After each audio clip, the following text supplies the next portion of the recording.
하나님의 은혜와 긍휼이 오늘 이 시간 함께 예배하는 여러분의 심령과 또 여러분의 발걸음 가운데, 가정과 일터 가운데 임하기를 간절히 소원하고 축복합니다. 오늘 말씀은 복이 될지라입니다. 너는 복이 될지라.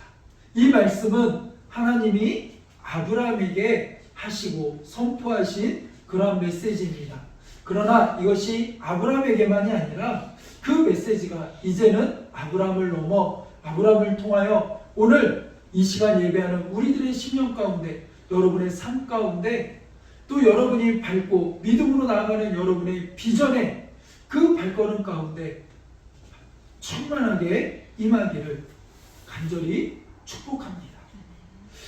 우리가 계속해서 복 시리즈로 연초부터 복에 대한 메시지를 나누고 있습니다. 그것은 우리가 이번 2024년도 표어를 하나님이 주신 복을 누리는 인생이 되자라고 해서 거의 한 달 가까이 지금 복에 대한 메시지를 나누고 있는데, 어떻게 보면 오늘은 그동안 나눴던 메시지를 한번 정리하는 그러한 시간이 될 수 있고, 그렇게 정리하는 마음으로 한번 메시지를 나눠보려고 합니다. 그리고 다음 주부터는 이제는 신약으로 넘어가서 신약에서 복하면 제일 대표적인 게 뭘까요? 팔복.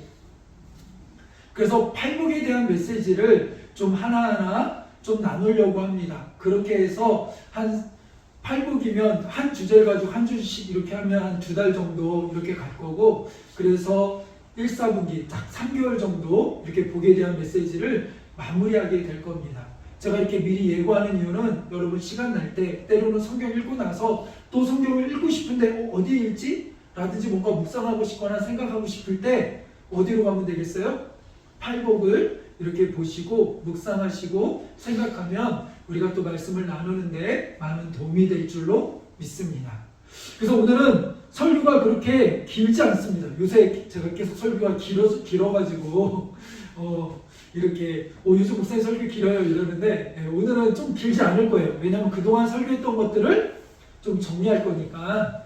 근데 이렇게 또 장담하면 안 되는데 또 항상 이렇게 했다가도 또 길어지기도 하는데, 어쨌든 가봅시다.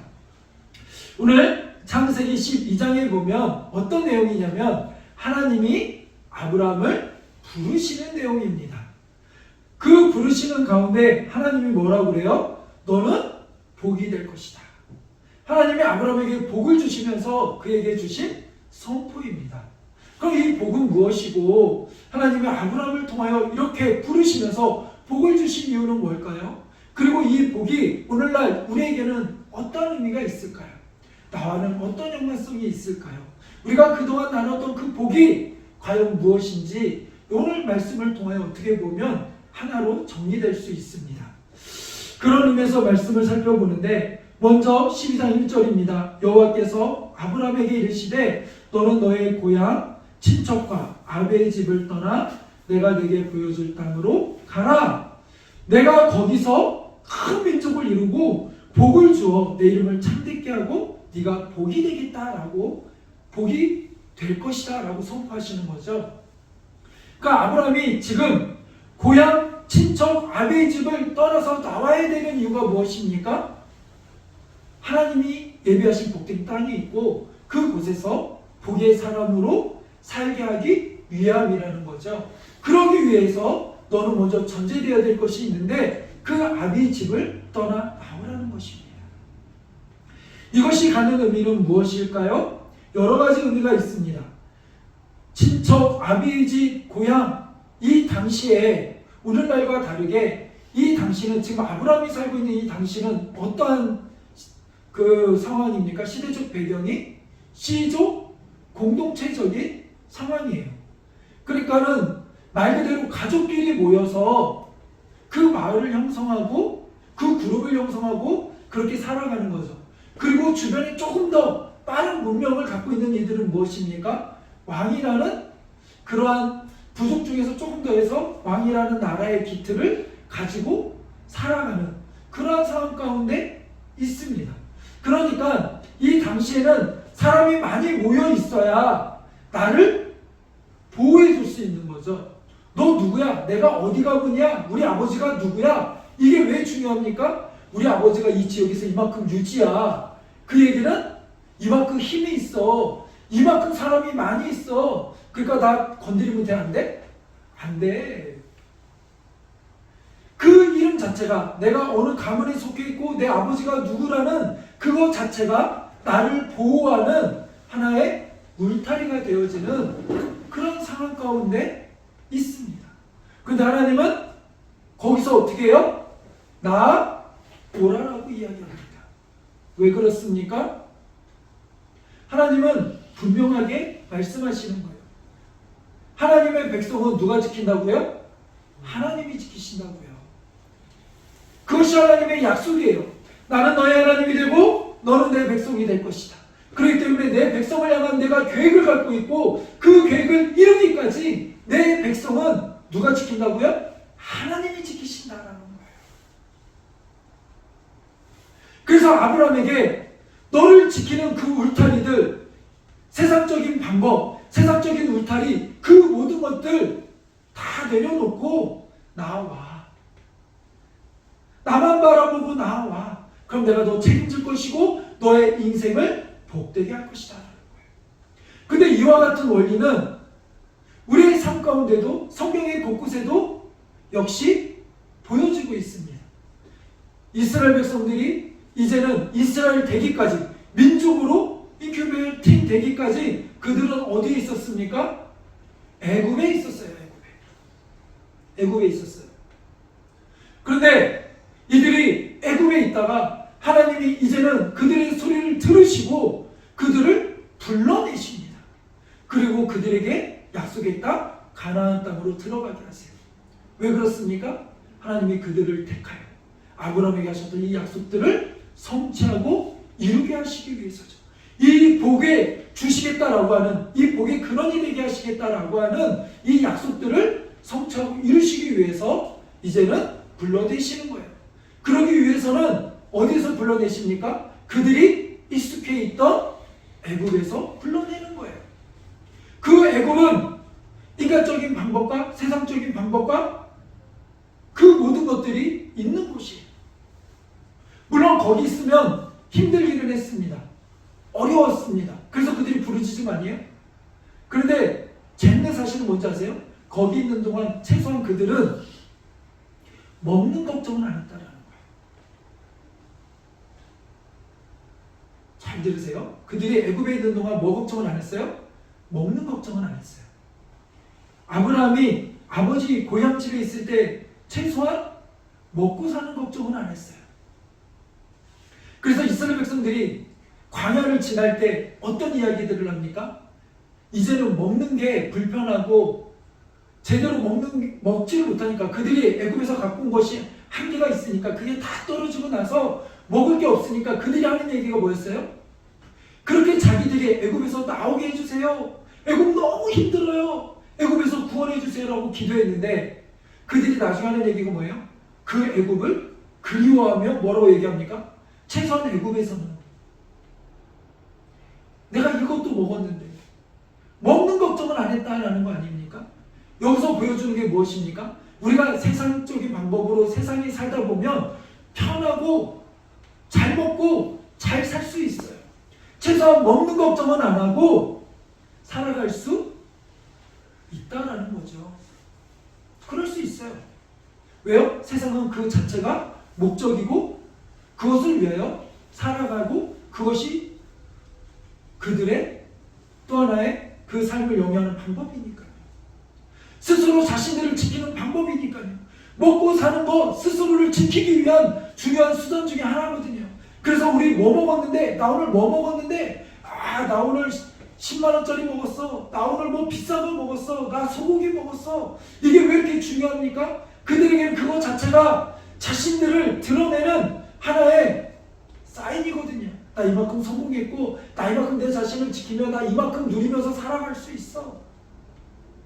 그러니까 최소한 애굽에 있을 때는 아버지 집에 있을 때는 먹고 사는 것 자체는 걱정하지 않았다라는 거예요.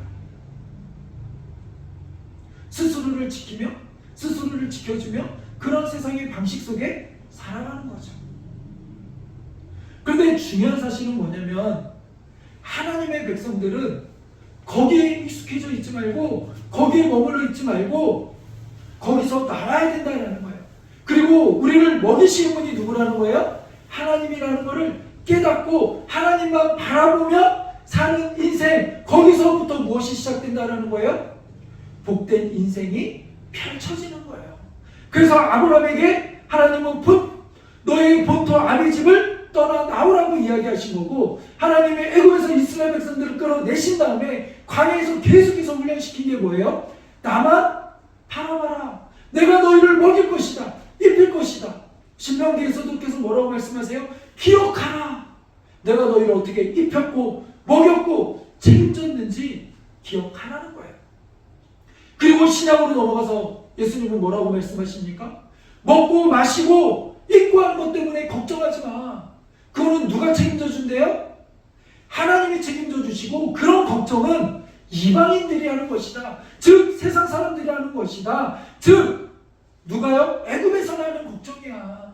그거는 그들의 걱정이고 세상적인 방식이야. 그러니까 세상에서는 내가 더 좋은 거 먹고 좋은 거 입히고 내 자식들에게 더 맛있는 거 먹이고 입히기 위하여, 그것이 목적이 되어요. 성공하기 위하여 좋은 대학 가야 돼. 좋은 거 해야 돼. 그거 자체가 목표가 되어서 살아가는 인생, 그런 인생 되지 말고 우리들의 인생은 차원이 다르다라는 거예요.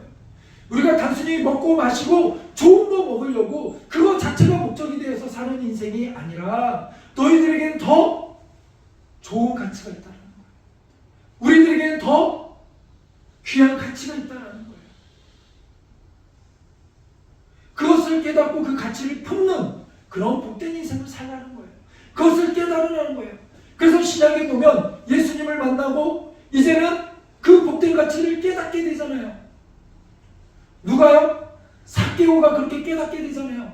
그러니까 그렇게 돈을 모으고 돈을 움켜쥐던 그 인생이 예수님을 만나고 나니까 뭐래요? 재산의 반이라도 내놓겠다는 거 아닙니까? 이거 쉬운 거 아니에요. 왜요? 부자 청년이 왔는데 내게 부족한 것이 하나 있다.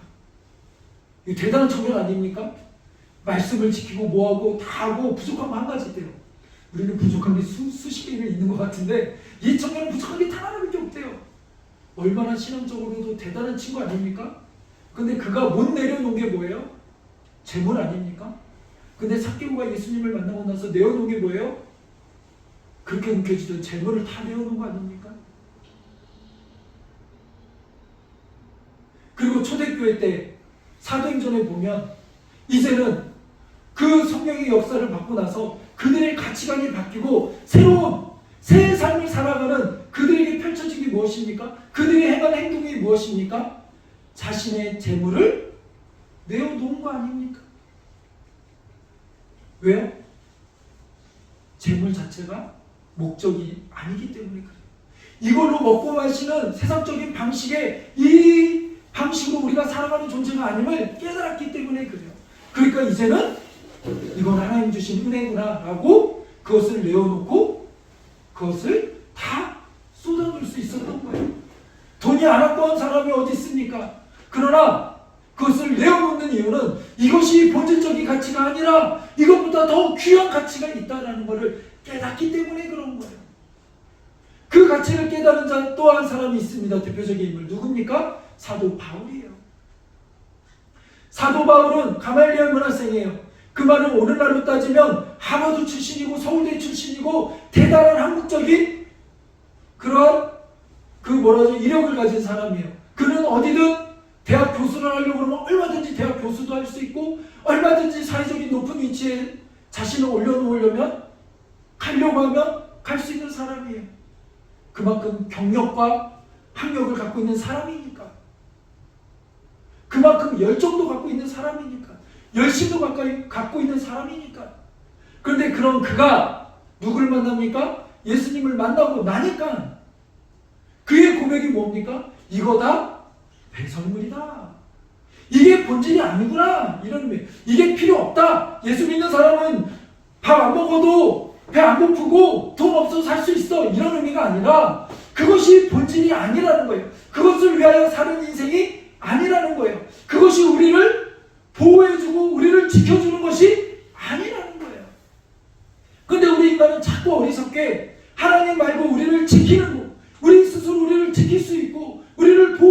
있고 그럴 수 있다고 착각하는 거예요. 그것이 때로는 나의 가문이고 나의 세력이고 명예고 학력이고 돈이고 그것이 있어야지만 이 세상 가운데서 잘 살 수 있어. 그렇게 이야기하는 거지. 그래서 바벨탑도 쌓아 올려진 거 아닙니까? 바벨탑 쌓아 올리는 게 뭐가 문제예요? 하나님은 우리에게 창의력도 주셨잖아요. 무언가를 창조적으로 만들고 세워가고 얼마나 좋아요. 근데 뭐가 문제입니까? 의도가 문제죠. 의도가. 그 안에 담겨진 의도는 뭐예요? 하나님의 말씀을 믿지 못하고 하나님이 혹시라도 우리를 심판하면 우리에게 비를 내리면 야, 나 하나님 못 믿겠어. 야, 이제 그렇게 심판 안 해. 에이, 그래도 하나님 어떻게 해요? 나 못 믿겠어요. 그러니까 우리 스스로를 지키자. 하나님이 아무리 비를 내려도 그 이상으로 그보다 더 높은 탑을 쌓으면 되지. 우리 그럼 거기서 우리 살 수 있어. 그런 하나님의 불신에서 시작된 그것이 무엇입니까? 스스로를 지키겠다고 쌓아올린 게 바로 뭐예요? 바벨탑 아닙니까? 우리는 오늘날에도 우리 스스로를 지키기 위하여 그런 바보 같은 짓을 벌이고 있어요. 세상은 그 방식으로 우리를 지킬 수 있어. 우리 커뮤니티에 들어오면 우리가 너를 지켜줄 거야. 우리가 너를 보호해 줄 거야. 그래, 우리 커뮤니티로 와. 이 상위 하이 클래스로 와. 야, 돈이 이만큼 있으면 야, 너 보호할 수 있다? 야, 주식해서 이만큼 하면 너 돈이 이렇게 되잖아? 이 50, 클럽에 오면 10억이 있으면 네 자식을 위해서 이 정도는 모아놔야 이 세상에서 지킬 수 있어. 살아갈 수 있어. 세상은 계속 그렇게 우리를 향하여 이야기하는 거예요. 그런데 하나님은 뭐예요? 그거 아니다라고 이야기하는 거예요. 그것이 너를 지킬 수 없다라는 거예요. 그것이 너희들의 본질이 아니라는 거예요. 그것을 위하여 내가 너희를 창조하지 않았다라는 거예요. 하나님은 그걸 분명히 말씀하시는 거예요. 아담과 하와를 창조하실 때도 뭐라고 얘기하십니까? 너희는 이 세상을 다스리라는 거예요. 무엇으로요? 하나님의 성품으로. 그런데 자꾸 하나님의 성품이 아니라 인간적인 욕심과 탐욕과 교만과 권력과 이걸 가지고 다스리려고 하는 거예요. 하나님의 다스림은 섬김인데 마치 부모가 자녀를 다스리듯 부모가 자녀를 섬겨주듯 그러한 사랑의 헌신과 섬김인데 세상은 자꾸 위에서 군림하는 인간적인 탐욕과 욕심으로 그렇게 세상을 이끌어가는 거예요. 그것을 우리는 죄라고 이야기하는 거예요. 하나님은 그런 세상의 방식과 그런 세상에서 그러한 타운에서 그러한 마을에서 그러한 울타리에서 하나님의 백성을 불러내시는 거예요. 이거는 그냥 단순히 물리적으로 거기서 나와가 아니라 그 가치관과 그런 방식으로 너희를 살면 안 되고 너희를 보호하면 안 되고 그런 방식으로 너희가 사는 존재가 아님을 선포하시는 거예요. 그런 심령으로 지금 하나님께서 아브라함에게 찾아오셔서 아브라함을 부르시는 거예요. 내 친척 아비의 집을 떠나라. 그런 마음으로 애굽에서 이스라엘 백성들을 끄집어 내신 거예요. 그러한 마음으로 죄악 가운데 있던 우리들을 불러내신 거예요. 그래서 에클레시아, 교회, 이게 무슨 말입니까? 불러내다, 이런 의미예요. 우리를 죄악 가운데서 이제는 세상의 방식으로 살아가는 세상 속에서 하나님 우리를 불러내신 거예요. 그래서 그렇게 불러내시는 하나님의 백성들을 향하여 로마서에 보면 뭐라고 이야기합니까? 너희는 이 세대를 본받지 말고 이 세상의 방식으로 살지 말고 내가 너희를 불러낼 것이니 그 가치관을 가지고 이제는 십자가에서 예수 그리스도가 죽을 때 너희들의 옛 습관, 너희들의 옛 모습도 다 죽었다. 너희들의 옛 탐욕과 탐심과 욕심, 세상의 방식으로 살려는 모든 것들 다 죽었다라는 거예요. 그러니 너희는 이제 나와 함께 내 백성으로 살아야 돼. 이거에 대한 선포인 거죠. 이 부르심 가운데 누가 있습니까? 아브라함이 있고 여러분이 있는 거예요. 여러분이 있는 거예요. 그렇게 부르심을 받은 여러분의 삶 자체가 바로 뭐예요? 복이 될지다. 그럼 복된 사람이라는 거예요.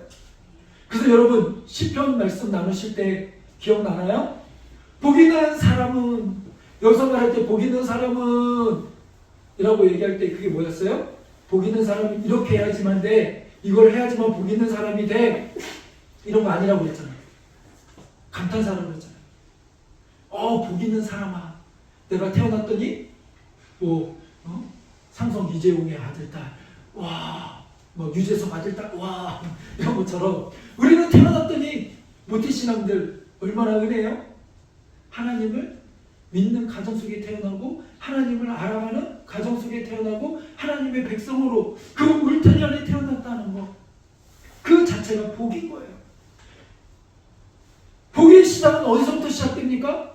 내가 구원받고 하나님 은혜 안에 거하고 있다는 것 자체가 복인 거예요.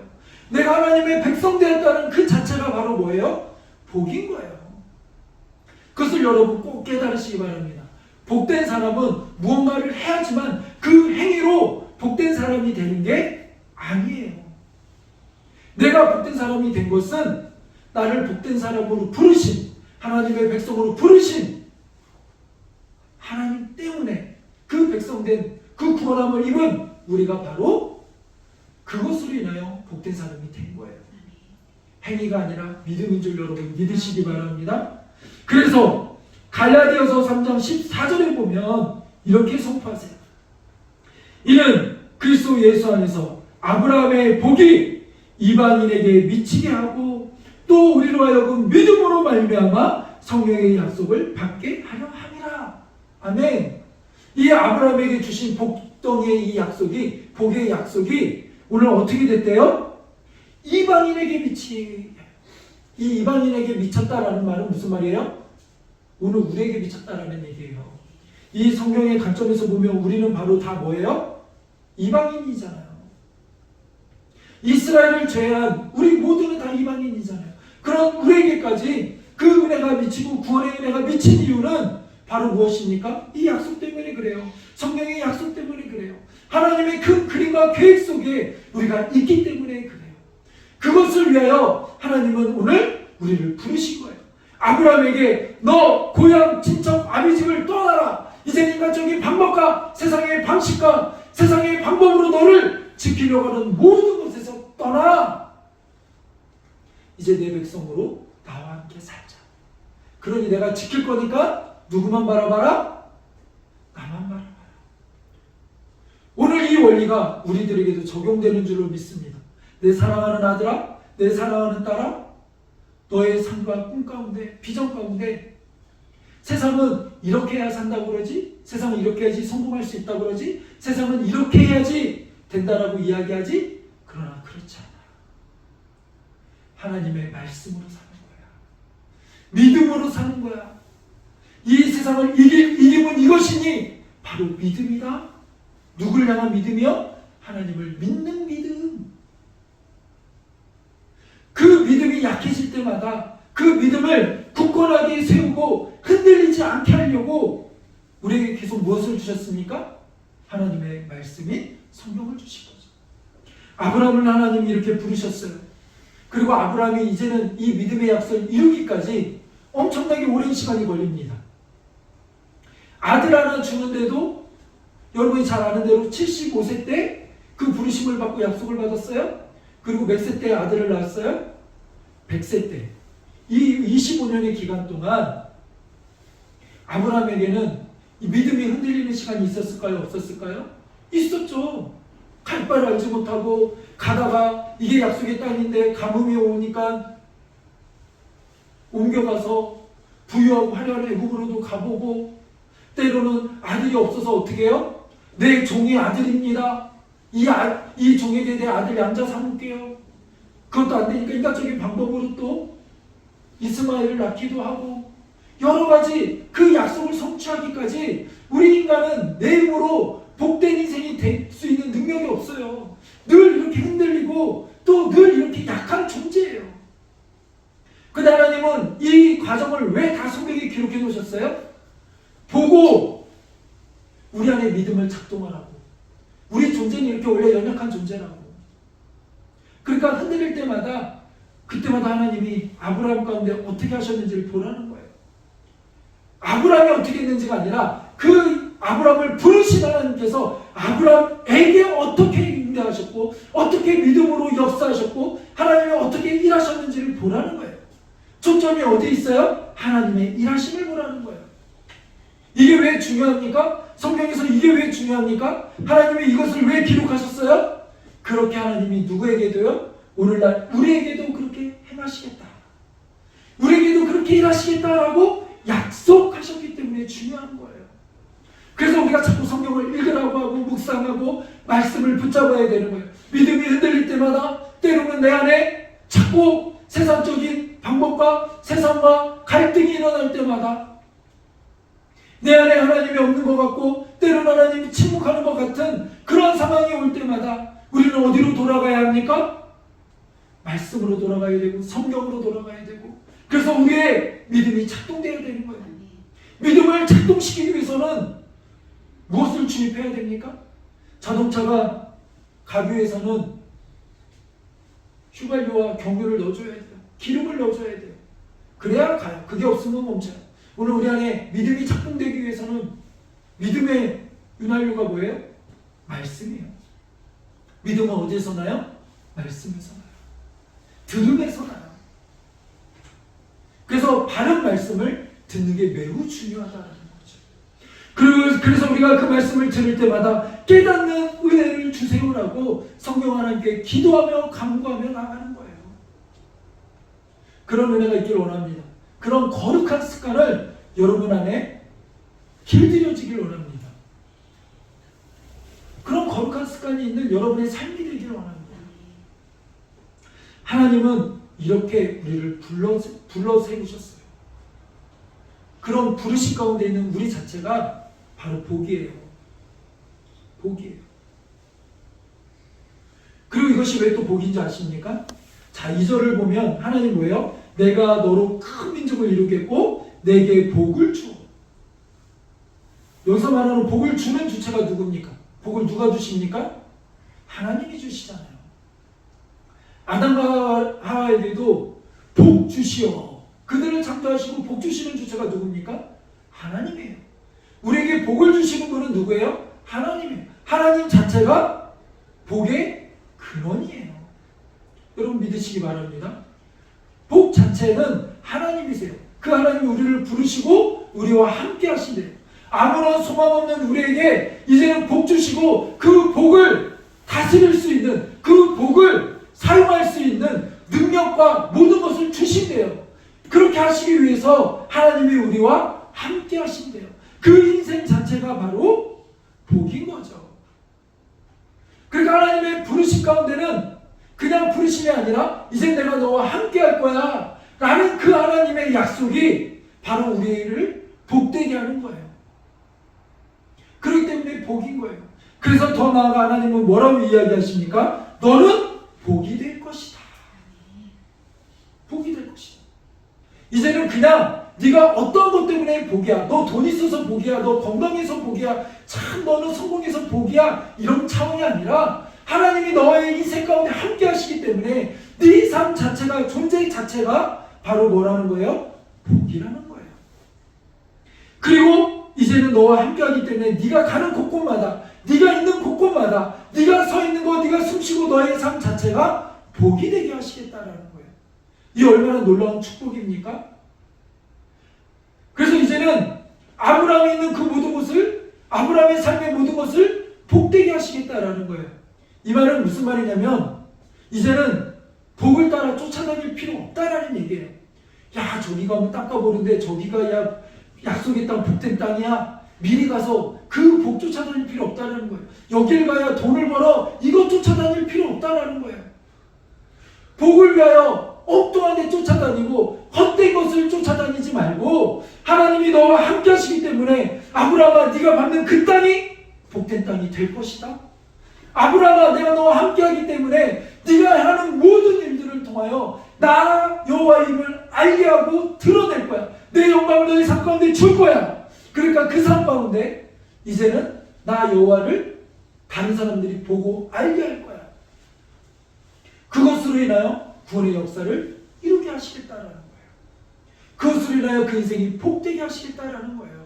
그것을 위하여 우리를 불러 세우신 거예요. 그렇기 때문에 우리가 이제는 적용하며 결론적으로 나아가 보면 우리가 복된 인생이 되기 위하여 세상에서는 최소한 학교는 학력은 이 정도까지는 있어야 되고요. 물질은 이 정도까지는 있어야 되고요. 여기에 투자해야 성공하고요. 이거 해야 성공하고요. 이거 정도는 있어야 성공하고요. 이거 정도는 있어야 편안함을 누리고요. 상식적으로는 틀린 말 아니에요. 논리적으로는 틀린 말 아닐 수 있어요. 그러나 신앙적으로는 하나님의 관점에서는 틀린 말이에요.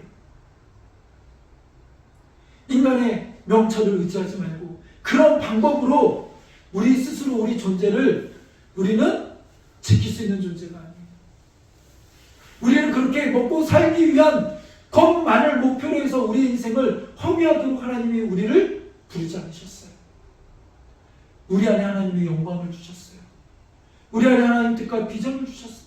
그 꿈을 이루어가는 과정 속에 하나님이 동행하시고 하나님의 일하심을 우리의 삶 가운데 드러나게 하셨어요. 그런 삶이 누구의 삶입니까? 아브라함의 삶이에요. 그런 삶이 누구의 삶입니까? 이스라엘 민족의 삶이었어요. 그리고 그런 삶이 초대교회 하나님을 믿는 성도들의 삶이었어요. 그리고 오늘 그 삶을 우리에게 드러내기 원하시는 거예요. 그러니까 하나님을 믿는 백성들은 아유 대기업 들어가야 뭐를 해야? 아니요. 거기를 왜 보내셨습니까? 하나님이 나를 왜 그곳으로 보내시죠? 그곳을 선교지 삼아 하나님의 영광을 드러내라고 보내신 거예요. 거기서 단순히 안정적으로 먹고 살고 나 이제 공무원 됐으니까 나 이제 대기업 됐으니까 나 이제는 편안하게 먹고 살 수 있지. 그런 편안한 삶을 위하여 단순히 먹고 사는 거 걱정하지 말라고 하나님이 우리를 부르신 게 아니에요. 그럴 것 같았으면 그냥 애굽에 뒀지요. 그럴 것 같았으면 그냥 거기 지쳐가비지 뒀지요. 근데 하나님 우리를 부르신 이유는 무엇입니까? 복이 되게 하시려고, 우리를 통하여 하나님의 하나님 되심을 선포하시려고, 그것을 보고 살아계신 하나님을 알게 하시려고. 세상 사람들이 하나님이 없다라고 이야기하는 것도 잘못된 거지만 더 큰 문제는 뭐라고 얘기했어요? 그들이 하나님의 백성들을 보고도 하나님을 알지 못하는, 야 네가 믿는 하나님 나 안 믿겠다 라고 이야기하는, 그것이 문제라는 거 아닙니까? 오늘날 교회의 가장 큰 문제는 무엇입니까? 교회가 교회 안에 하나님의 하나님됨을 드러내지 못하는 게 가장 큰 문제잖아요. 교회가 세상의 방식으로 똑같이 운영되고 또 하나의 기업화처럼 되어버리는, 세상의 가치를 그대로 교회 안에 갖고 들어오는 그 자체가 문제 아닙니까? 하나님은 하나님의 백성들에게 분명하게 말씀하세요. 나아오라.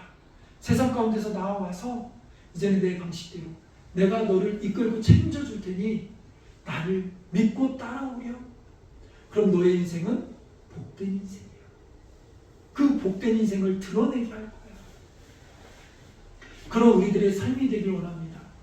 여러분, 세상적인 방법으로 살면 조금 더 편할 수 있고, 조금 더 좋은 차 탈 수 있고, 조금 더 비싼 거 먹을 수 있고, 그럴 수 있을지 모르겠어요.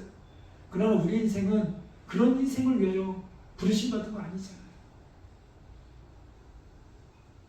하나님의 부르심에 합당한 삶으로 반응하는 인생. 그 인생이 하나님 우리를 복되다라고 선포하신, 복될지어다라고 선포하신 그 본질의 의미를 회복하며 드러내며 사는 인생인 줄로 믿습니다. 그런 우리들이 되기를 간절히 소원합니다. 그런 여러분의 삶이 되기를 간절히 소원합니다. 그래서 이제는 여러분이 다시 한번 이야기하지만 공부하는 이유가 무엇입니까? 여러분에게 직장의 의미는 무엇입니까? 하나님이 우리에게 계속해서 우리의 삶을 열어가실 때, 우리의 발걸음을 옮겨가실 때 그곳에서 하나님이 우리에게 요구하시는 것은 무엇입니까?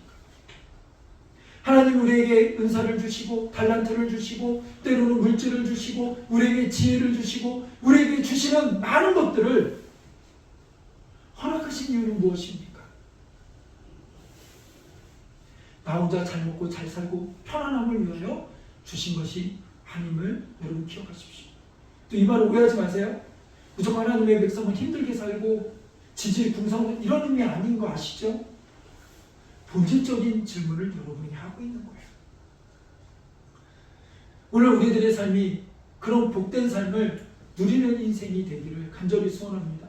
내가 하나님의 복이 될지어다. 그런 복 있는 인생, 나로 인하여, 그죠? 요셉으로 인하여, 여러분으로 인하여 여러분에게 속한 모든 이들이 살아계신 하나님을 알게 되고 깨닫게 되고 그 복음이 스며들고 그 하나님이 선포되어지는 은혜가 있기를 간절히 소원하고 축복합니다.